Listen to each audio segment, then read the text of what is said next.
Selamat pagi, Shalom, puji Tuhan saudara-saudari yang diberkati Tuhan. Kembali lagi dalam program channel YouTube Renungan Pagi Gereja Masih Advent Hari ke-7 Jemaat Argapura. Dalam renungan sepanjang tahun 2020 Pulang ke Rumah yang ditulis oleh hamba Tuhan Nyonya Ellen G. White. Saudara-saudari yang diberkati Tuhan, kita akan mendengarkan catatan renungan pagi hari ini, Rabu tanggal 21 Oktober 2020. Mari kita bersatu dalam doa. Bapa kekal di surga, terpujilah Engkau Tuhan kami yang baik.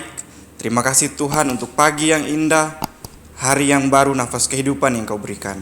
Sebelum kami melangkahkan kaki kami hari ini, biarlah tuntunan kuasa Roh Kudus dapat menolong kami, khususnya saat kami mendengarkan firman Tuhan yang akan menguatkan kami sepanjang hari ini. Ampuni dosa kami, di dalam nama Yesus kami berdoa. Amin. Saudara-saudari yang diberkati Tuhan, judul renungan pagi hari ini yaitu akhir dari pekerjaan Yesus sebagai imam dan pengantara. Dengan ayat hafalan atau ayat tema diambil dalam Ibrani 11 ayat 6. Mari kita dengarkan bersama. Tetapi tanpa iman tidak mungkin orang berkenan kepada Allah. Sebab barang siapa berpaling kepada Allah, ia harus percaya bahwa Allah ada dan bahwa Allah memberi upah kepada orang yang sungguh-sungguh mencari Dia. Saudara-saudari yang diberkati Tuhan, kita akan ikuti bacaan renungan pagi hari ini. Tetapi orang-orang belum bersedia untuk bertemu dengan Tuhan mereka. Masih ada pekerjaan persediaan yang harus mereka laksanakan. Terang akan diberikan untuk menuntun pikiran mereka ke bait Allah di surga, dan sementara oleh iman mereka harus mengikuti imam besar mereka dalam pelayanannya di sana. Tugas-tugas baru akan dinyatakan, pekabaran, amaran, dan petunjuk yang lain akan diberikan kepada gereja. Nabi itu berkata, siapakah yang dapat tahan akan hari kedatangannya? Dan siapakah yang dapat tetap berdiri apabila ia menampakkan diri? Sebab ia seperti api tukang pemurni logam dan seperti sabun tukang penatu. Ia akan duduk seperti orang yang memurnikan dan mentahirkan perak, dan ia akan mentahirkan orang Lewi, menyucikan mereka seperti emas dan seperti perak, supaya mereka menjadi orang-orang yang mempersembahkan korban yang benar kepada Tuhan. Maleakhi 3 ayat 2 dan 3. Mereka yang hidup di atas dunia ini pada waktu pengantaran Kristus akan berakhir di tempat kudus di atas. Akan berdiri hadapan Allah yang kudus tanpa pengantara. Jubah mereka harus tidak bernoda. Tabiat mereka harus dimurnikan dari dosa oleh percikan darah. Melalui karunia Allah dan usaha keras mereka, mereka harus menjadi penakluk dalam perang melawan yang jahat. Sementara penghakiman pemeriksaan berlangsung di surga, sementara dosa-dosa orang percaya yang menyesali dosa-dosanya dipindahkan dari tempat kudus, dan akan pekerjaan khusus pemurnian untuk membuangkan dosa di antara umat Tuhan di dunia ini.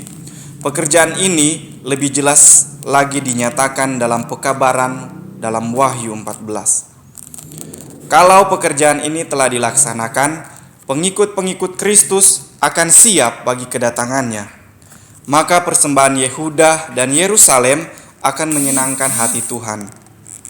Seperti pada hari-hari dahulu kala dan seperti tahun-tahun yang sudah-sudah, dalam Maleakhi 3 ayat 4. Kemudian jemaat akan diterima Tuhan kepadanya pada waktu kedatangannya. Akan menempatkan jemaat di hadapan dirinya dengan cemerlang, tanpa cacat atau kerut atau yang serupa itu. Efesus 5 ayat 27. Kemudian jemaat itu akan muncul laksana fajar mereka, indah bagaikan bulan purnama, bercahaya bagaikan surya, dahsyat seperti bala tentara dengan panji-panjinya. Selain kedatangan Tuhan ke dalam bait-Nya, Maleakhi juga meramalkan kedatangannya yang kedua kali. Kedatangannya untuk melaksanakan keputusan penghakiman. Dalam Alfa dan Omega jilid 8 halaman 445 dan 446. Saudara-saudari yang diberkati Tuhan, renungan pagi kita hari ini sangat luar biasa. Di akhir zaman ini, Dalam catatan pertama dari Nyonya White, dikatakan banyak orang yang mengaku Kristen yang seakan-akan belum bersedia untuk bertemu dengan Tuhan. Kenapa itu bisa terjadi, saudara-saudari? Dalam catatan pagi ini, renungan pagi ini, itu dikatakan karena kita belum bersiap dengan kedatangan Tuhan dalam pekerjaan kita. Nah, pekerjaan itu dinyatakan dalam Wahyu 14. Pekabaran mengenai firman Tuhan, yaitu Injil kekal Allah, terbagi dalam 3 pekabaran penting, yaitu seruan ketiga malaikat. Nah, saudara-saudari, di mana dalam seruan itu diamarkan bagi kita, diingatkan bagi kita untuk memiliki penyembahan yang benar, setia dalam setiap tindakan, dan melakukan pekerjaan pelayanan, yaitu penginjilan, mengabarkan kasih Allah firman Tuhan kepada semua orang. Saudara-saudariku yang diberkati oleh Tuhan, dalam catatan terakhir dalam renungan pagi kita hari ini, ketika kita melaksanakan itu, semua pengikut Kristus akan mendapatkan hal terbaik dari Allah. Setiap pengikut Kristus akan mendapatkan tempat yang begitu layak yang Tuhan janjikan bagi kita semua. Dan satu hal yang sesuai dengan judul kita pagi hari ini, apa akhir dari pekerjaan Yesus sebagai imam besar? Jawabannya adalah Dia akan datang untuk menjemput saudara-saudari yang setia, yang melakukan Injil Allah, melakukan pekabaran firman dengan cepat dan segera. Semoga kita semua bersedia melakukan dan bekerja bagi Tuhan untuk mempercepat kedatangan Yesus atau imam besar kita yang telah kita nantikan yang begitu lama. Demikianlah renungan pagi kita saat ini.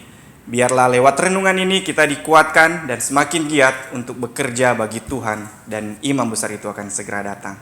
Tuhan memberkati. Shalom. Kita akan berdoa. Bapa di surga, terima kasih Tuhan untuk firman-Mu pagi hari ini.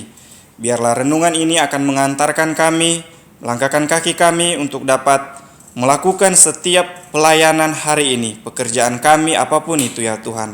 Dan kami akan selalu ingat bahwa kami mempunyai tugas yang penting untuk dapat mempercepat kedatangan Tuhan. Berjalanlah bersama kami sepanjang hari ini Tuhan. Di dalam nama Yesus kami berdoa. Amin.